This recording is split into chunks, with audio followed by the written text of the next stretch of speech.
poursuivre et comme dernière intervention de cette session et de cette journée, là on a beaucoup parlé des conséquences du genre sur la production de savoir, les ressources en termes de savoir. On va parler même du concept de genre dans la science, de sa distinction avec celui de sexe, comment est-ce que tout ça se construit, en écoutant donc Hélène Collineau, qui est médecin de santé publique et épidémiologiste, chercheuse associée au sein de la School of Public Health de l'Imperial College à Londres, et qui notamment a publié très récemment Déconstruire les différences de sexe aux éditions Double Ponctuation. Merci beaucoup.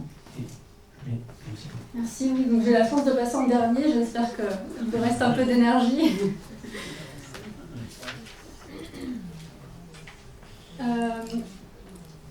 Donc oui, je suis postdoc en ce moment à l'Imperial College de Londres. En fait, là, le travail que je vais vous présenter, c'est un travail qui découle de ma thèse d'épidémiologie sociale, mais que j'ai fait à Toulouse, donc dans l'équipe Equity. En fait, la thématique de ma thèse, c'était expliquer les différences biologiques qu'on observe entre les hommes et les femmes par des mécanismes sociaux de genre. Après, là, je ne vais pas rentrer dans les détails des analyses qui ont été faites et des résultats. Je voulais plutôt vous partager des réflexions plutôt méthodologiques, en fait, sur comment est-ce qu'on peut penser, mesurer et capturer le genre en épidémiologie. Donc, en épidémiologie, pour être plus précis, on va dire dans la sphère de la production de connaissances autour de la santé par des méthodes quantitatives et aussi une connaissance qui est souvent produite pour servir à la santé publique et aux soins. Donc c'est une connaissance qui est un peu perçue d'emblée comme étant utile pour ces sphères-là. Je voulais aussi délimiter un peu mon propos. On a beaucoup parlé aujourd'hui du rapport, on va dire, entre les personnes et le système de soins.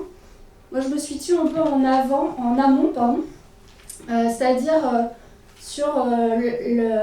plutôt sur la construction des corps de la biologie et donc de la santé, et de qu'est-ce que le genre fait à cette construction des corps et de la biologie. Et comment est-ce que, en tant que chercheur ou chercheuse de santé publique ou d'épidémiologie, on peut aborder cette question? Donc, je vais aussi aller un peu vite sur les diapos, je pense que j'aurai pas le temps de tout vous présenter, donc on pourra y revenir, mais voilà. Je voulais aussi vous repréciser un peu ce que j'entends par ce terme de genre. Donc, ça a déjà été un petit peu dit au début de la journée, mais c'est vrai que souvent, quand on parle de genre, on pense d'abord à l'identité de genre, et là, c'est pas du tout ce que je vais aborder aujourd'hui. Mais je pense que ce que j'ai pu lire en fait dans la littérature biomédicale et comment le terme de genre est utilisé, je pense que c'est pas non plus exactement le même concept que celui qui est mobilisé dans les sciences humaines et sociales, où en fait, souvent d'emblée, il y a cette dimension justement, peut-être d'injustice, en tout cas de hiérarchie, de rapport de domination entre les deux catégories, qui sont basées sur la catégorie de sexe qui est assignée à la naissance. En fait, souvent en épidémiologie et dans la recherche biomédicale un peu plus largement, cette catégorie, en fait, elle est pensée de façon un peu plus neutre, c'est-à-dire que ça va désigner, soit au niveau systémique, le processus ou le fait que différentes expériences, caractéristiques, expositions, etc., vont être différemment valorisées, attendues, observées entre les deux catégories, hommes ou femmes. Donc entre les catégories de sexe. Donc soit au niveau systémique, soit au niveau individuel, finalement comment ça s'incarne dans les individus. Ça, c'est notamment quand on va définir des variables, par exemple, de genre. Donc, pour donner un exemple un peu plus concret, en utilisant une présentation qui a été faite ce matin, finalement, le genre, ce serait ce qui produit le système normatif qui fait qu'on va valoriser différemment, en fonction de la catégorie de sexe, le fait d'être empathique, qu'on va l'attendre différemment en fonction de la catégorie de sexe, que la personne va être socialisée différemment et développer différemment cette caractéristique, et qu'on va l'observer en moyenne différemment selon la catégorie de sexe.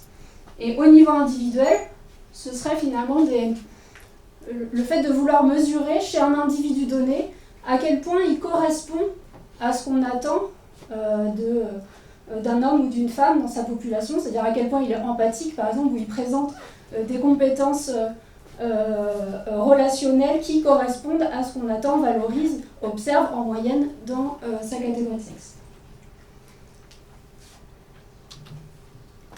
Alors, pour parler un peu de comment est-ce que on approche ces questions de sexe et de genre dans la recherche biomédicale, je dirais finalement, on n'a pas d'approche. Donc on en a parlé un peu ce matin. Donc il y a ce modèle du masculin comme neutre, comme représentant universel de l'humanité. Il y a aussi, c'est très schématique, hein, c'est juste pour avoir des grandes idées, bien sûr, c'est beaucoup plus compliqué que ça et subtil que ça. Mais, il y a le fait de finalement pas du tout considérer le sexe et le genre. Ce qui peut aussi, ce qu'on peut mettre aussi là-dedans, c'est dans les modèles toutes choses égales par ailleurs, en fait on est juste sur la catégorie de sexe et donc on parle de l'humain moyen, donc à sexe moyen, je sais pas ce que ça veut dire. Et puis en fait il y a une approche qu'on dit sexe spécifique qui s'est développée un peu en réaction à ces deux approches-là qui produisent en fait une connaissance biaisée en termes de genre, où en fait là l'idée c'est pas seulement d'inclure dans les recherches des hommes et des femmes, mais aussi de les étudier, de designer en fait l'étude et de les étudier séparément, systématiquement. Donc ça c'est quelque chose qui s'est développé surtout au départ dans le domaine des maladies cardiovasculaires, mais en fait qui est un peu la norme aujourd'hui, c'est-à-dire que par exemple quand on développe un médicament, qu'on veut tester sa sécurité et son efficacité, en fait c'est quasiment demandé par les revues quand on veut publier le papier, en fait, d'avoir produit des résultats dans les deux catégories. Donc c'est quand même quelque chose qui s'est développé et qui est quand même la norme dans la recherche biomédicale. Il y a des approches qui prennent un peu plus en compte la complexité de tout ça et qui s'intéressent donc pas seulement à la catégorie de sexe, mais qui essaient d'intégrer des dimensions de genre. C'est quand même très marginal, déjà très récent, très marginal. Ça risque de l'être encore plus parce que c'est quand même les Américains qui sont pionniers et donc ils sont en danger en ce moment. Voilà, on va voir ce que... donc je vais pas trop m'attarder là-dessus parce que en fait finalement cette approche c'est vraiment quand la question elle est là-dessus. En fait c'est vraiment quand on se pose la question directement de qu'est-ce que le genre fait à la santé que du coup on va réfléchir à des approches alternatives, mais quand la question c'est de façon générale quels sont les facteurs de risque de telle ou telle maladie ou quelle est l'efficacité de telle prise en charge sur une maladie, on est plutôt un peu entre ces deux approches-là. Merci. Donc je voulais revenir sur justement cette approche sexe spécifique, donc qui est, comme je le disais, un peu la norme dans la recherche épidémio et recherche clinique, en fait pour voir un peu quelles sont finalement son utilité et à la fois ce qu'elle produit aussi comme inconvénient. Quels sont ses inconvénients? Donc d'abord on pourrait se dire finalement la motivation elle est quand même intéressante. En fait au départ c'était pour déconstruire les biais de genre dans la recherche, donc c'était pour essayer d'identifier les besoins, les risques différents en fonction de la catégorie de sexe. Donc c'est ce qui a permis par exemple comme approche de montrer qu'il y a plus de formes atypiques d'infarctus du myocarde chez les femmes. Ça a quand même permis de justement montrer que les risques peuvent être différents et que du coup il faut le prendre en compte. Ensuite, de façon très pragmatique, en fait, c'est une catégorie qui est disponible à la fois dans les bases de données qu'on utilise dans la recherche, mais aussi dans le soin. En fait, c'est une catégorie qui est disponible parce que aussi on considère que c'est légitime de la recueillir, que c'est acceptable dans la majorité des cas de demander à quelqu'un quelle est sa catégorie de sexe. En fait, on peut l'utiliser parce qu'on l'a. Parce que quelque part, on pourrait se dire le niveau d'éducation, c'est aussi associé en fait à des pathologies, à tout un tas de biomarqueurs, mais ça nous semble moins acceptable de demander à un patient et votre niveau d'éducation, voilà c'est quoi, et donc c'est aussi moins disponible dans les bases de données, donc c'est moins facile de produire de la connaissance par rapport à ces autres catégories. Donc c'est une catégorie qui est disponible et elle est utile d'un point de vue aussi très pragmatique, c'est-à-dire que statistiquement, elle nous permet, comme elle est souvent associée à des valeurs de biomarqueurs, à des états de santé différents, donc quelque part d'un point de vue statistique, elle augmente, elle améliore en fait la prédictivité, donc elle nous aide à faire des pronostics, à faire des diagnostics, donc elle est utile pour la décision médicale.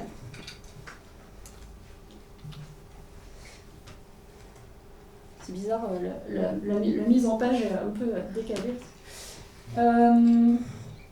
Alors maintenant, si on parle plutôt des inconvénients, finalement, on pourrait se dire que aussi utiliser cette catégorie, en fait, ça l'auto-valide, puisque on utilise, elle produit un savoir, et du coup, finalement, elle se légitime, son utilisation même la légitime.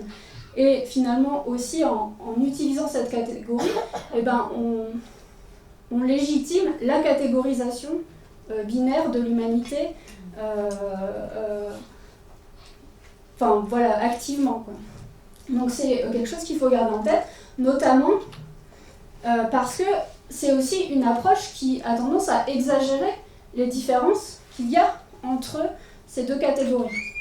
Puisque on n'est pas là en train de dire vérifiez s'il n'y a pas de différences et si jamais c'est pertinent, mettez-le dans votre étude. Non, en fait là, l'approche c'est vraiment systématiquement, il faut stratifier par sexe. Peu importe en fait s'il y a des différences, il faut le faire systématiquement et on acceptera votre étude pour la publication que si les deux groupes sont séparés. Donc quelque part ça maintient l'idée que les hommes et les femmes sont incomparables de toute façon, sur quel que soit en fait l'objet d'étude. Ça a tendance aussi à négliger les différences qu'il y a à l'intérieur des catégories, c'est-à-dire comme si finalement la catégorie de sexe c'était forcément, et encore une fois pour n'importe quel objet, ce qui catégorisait le plus fortement l'humanité, comme si c'était le marqueur prédictif le plus fort. Et du coup, ça a tendance aussi à homogénéiser ces groupes sans prendre en compte tout ce qui aussi distingue les risques et les besoins en fonction de la classe sociale, de la catégorie raciale, de l'âge, etc.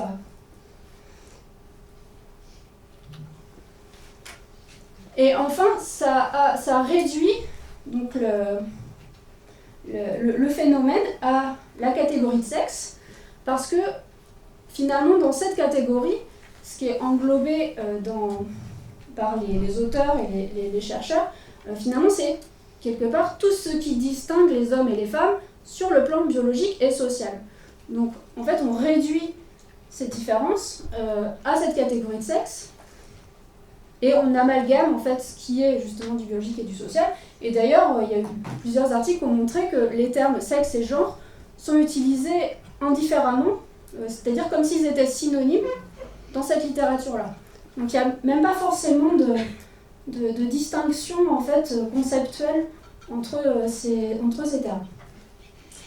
Et ce qui est problématique, c'est surtout, donc c'était l'objet de ma thèse, en fait, quand on parle d'objets biologiques, en fait, en même temps qu'on réduit justement ce qui distingue les hommes et les femmes, qu'on amalgame en fait ce qui est de l'ordre du biologique et du social, on a tendance aussi à interpréter ce qu'on observe comme différence quand l'objet est biologique comme étant attribué à des mécanismes biologiques.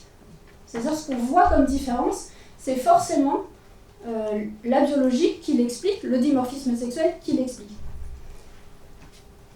Donc ça par exemple, c'est une étude, c'est pas que la biologie, c'est aussi l'imagerie neurologique, enfin, cérébrale par exemple, où il y a eu des études qui ont montré par exemple qu'il y a des différences fonctionnelles sur des imageries entre des cerveaux d'hommes et de femmes. Et donc ça a été, parce qu'on a observé ces différences, entre ces catégories, ça a été attribué à la dimorphie sexuelle, interprété comme étant de la dimorphie sexuelle. Donc, je continue justement sur cette question de quand l'objet est biologique. Finalement, ok, il y a des différences entre les deux catégories de sexe, de taille plus ou moins importante en fonction des biomarqueurs, par exemple, ici. Donc qu'est-ce qu'on fait de ces différences? Donc on a dit qu'il y a peut-être une utilité statistique, prédictive, mais après là on pose la question, ça va un peu plus loin, c'est pas seulement qu'est-ce que ça nous permet de prédire, en fait c'est comment on l'interprète d'un point de vue causal. Donc est-ce que quand on voit une association entre la catégorie de sexe et un biomarqueur, il y a une relation de cause à effet? Donc, je ne sais pas si vous connaissez la phrase association n'est pas causalité ou corrélation n'est pas causalité. Voilà, qu'on dit tout le temps, mais en fait, en vrai, on interprète toujours les choses de façon causale, on est un peu conditionné en tant qu'humain pour interpréter des associations et des corrélations comme étant des liens de cause à effet. C'est ce qu'on cherche à comprendre. En fait, c'est aussi les questions auxquelles on cherche à répondre. Donc finalement, si on prend le problème à l'envers, qu'est-ce qui nous empêche de dire qu'une association n'est pas un lien de cause à effet? Donc ici, on a une association. Finalement, en général, quand on peut pas, quand une association n'est pas expliquée par une relation de cause à effet, c'est parce qu'il y a un facteur de confusion. Donc je ne sais pas si, pareil, c'est des choses avec lesquelles vous êtes à l'aise, mais en gros, il y a une association entre avoir les doigts jaunes et avoir un cancer du poumon, mais c'est pas avoir les doigts jaunes qui cause le cancer du poumon, c'est une cause commune qui est le fait de fumer. Voilà, c'est l'exemple typique de facteur de confusion. Donc quand on veut interpréter une association comme étant un lien de cause à effet, on se met à la recherche de causes communes à ces deux phénomènes. Donc ici, est-ce qu'il y a une cause commune entre catégorie de sexe et valeur des biomarqueurs? En fait, le problème, c'est que la catégorie de sexe, elle est basée dans 99% des cas à l'anatomie à la naissance, ou même intra-utéro, qui, a priori, découle, dans la majorité des cas, d'un hasard génétique chromosomique. Donc il n'y a pas de cause, au sens statistique, à la catégorie de sexe. Donc ici, on peut effectivement dire qu'il y a une relation de cause à effet entre la catégorie de sexe et la valeur des biomarqueurs. Est-ce que, pourtant, je continue ma démonstration, on peut dire que cette relation de cause à effet, elle est expliquée par le dimorphisme sexuel, comme c'est ce qu'on voit souvent comme interprétation. Alors, c'est plus facile, finalement, quand on prend un objet qui n'est pas biologique. Si on voit cette fois une relation entre catégorie de sexe et salaire, ici, j'espère que ça viendrait à personne de considérer que le lien de cause à effet, il vient du dimorphisme sexuel. Donc on pourrait se dire, ok, mais c'est parce que la catégorie de sexe, finalement, on l'utilise comme un proxy du genre. Non, en fait, là, on n'est pas en train de parler d'identité de genre, on n'est pas en train de parler d'expression de genre, de rôle de genre, on est vraiment en train de parler de la catégorie de sexe. Et en fait, ce qu'on entend ici, c'est que la catégorie de sexe, en fait, elle va déterminer une socialisation, des normes sociales, des expositions, des relations, etc., différenciées. La personne va subir un système, etc., différemment, en fonction de sa catégorie de sexe. Et donc, c'est ça, finalement, qui est le processus de genre que, souvent, on essaie de dénoncer, justement, en montrant qu'il y a des différences de salaire en fonction de la catégorie de sexe. Donc cette réflexion-là, c'est moins évident, mais en fait on peut l'appliquer quand l'objet il est biologique aussi. En fait, la catégorie de sexe, d'un point de vue causal statistique, qui ne peut pas différencier en fait la façon dont un phénomène agit dans le monde, de la façon dont il cause un effet, et la catégorie de sexe finalement, elle a deux types d'effets. À la fois des effets biologiques qui définissent finalement ce que cette catégorie, ce label, cherche à capturer, et aussi, en fait, un mécanisme social qui est finalement tout ce que ça implique pour l'individu, socialement, dans ses expériences, etc., à partir du moment où cette catégorie, elle s'applique à lui. Donc à la fois l'effet de ce que cette catégorie labellise, et à la fois ce que ce label produit socialement pour l'individu. Donc là, en fait, je fais le lien en expliquant ça entre catégorie de sexe qui produit des expériences genrées, des caractéristiques genrées, etc. Et comment on passe du genre à la biologie, aux biomarqueurs, au corps. On utilise ici le concept d'incorporation biologique, qui est un concept assez central en épidémiologie sociale, pour en fait penser comment tout ce qu'on expérimente au cours de notre vie devient notre corps, comment ça s'incarne dans notre biologie. Donc il y a plusieurs mécanismes, je ne vais pas rentrer dans les détails, mais du coup l'idée, si on renverse la façon de regarder les choses, c'est aussi de dire que du coup la biologie ne peut pas être pensée sans doit être pensée comme étant la trace de tout ce qu'on a vécu auparavant et de la façon dont notre corps s'adapte à un moment donné en fonction de notre environnement. Donc les premières idées que j'aimerais avoir réussi à transmettre sur cette première partie, je ne sais pas si je vais avoir le temps d'aller beaucoup plus loin, mais déjà oui, en fait il existe des différences biologiques et de santé entre les catégories donc, hommes et femmes. Ces catégories, elles peuvent être utiles d'un point de vue de la décision clinique, d'un point de vue prédictif, statistique, donc à considérer dans les pratiques de soins et de recherche, même si il faut garder en tête que cette l'utilisation de ces catégories, elle est forcément située et qu'en les utilisant, on participe en fait à les renforcer et à les reproduire. Ensuite, donc, la deuxième idée que je pense importante, c'est qu'on ne peut pas considérer a priori que ces différences, elles sont produites par le dimorphisme sexuel. En fait, c'est pas simplement d'observer une association entre ces catégories et un outcome et un objet biologique qu'on peut l'interpréter directement comme étant expliquée par le dimorphisme sexuel. Elles peuvent être aussi expliquées par l'incorporation biologique des phénomènes liés au genre. Et une dernière phrase, ça me semble toujours un peu bête de le répéter parce que ça me semble un peu évident, mais ces différences biologiques, en fait, elles prouvent pas l'incommensurabilité des hommes et des femmes et que ces catégories doivent être traitées différemment, on va dire. Ça paraît évident. Et pourtant, en fait, aujourd'hui, aux États-Unis, c'est cette vérité biologique qui justifie des différences d'accès aux droits, etc. Donc en fait, c'est important quand même de le répéter. Je ne sais pas combien de temps il me reste. Mais... il nous reste.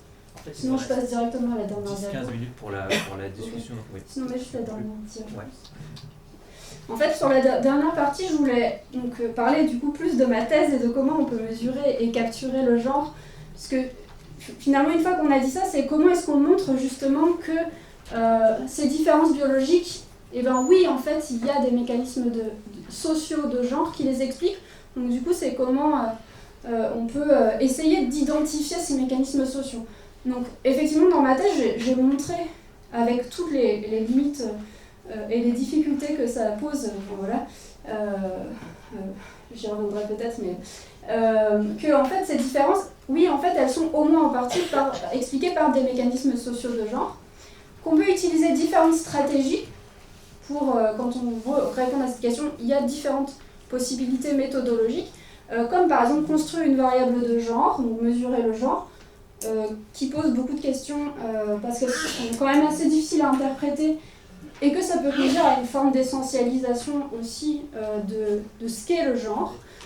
Mais il y a aussi des alternatives, comme justement explorer à quel point ces différences elles peuvent être expliquées, elles peuvent passer par des variables, des caractéristiques socio-comportementales.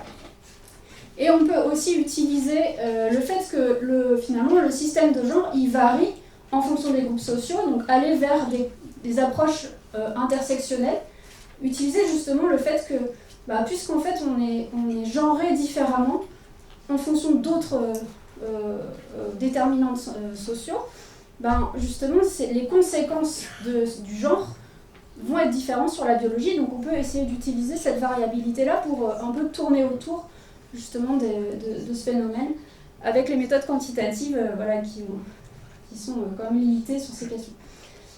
Et en tout cas, quelque chose qui me semble important pour Bon, j'imagine que pour vous ça semble aussi évident, mais c'est un message que j'essaie de faire passer dans le domaine plutôt de la recherche biomédicale, que en fait on ne peut pas comprendre le biologique et donc la santé sans prendre en compte l'influence et les interactions avec le monde social qui est une grande part de la vie humaine. Donc, voilà.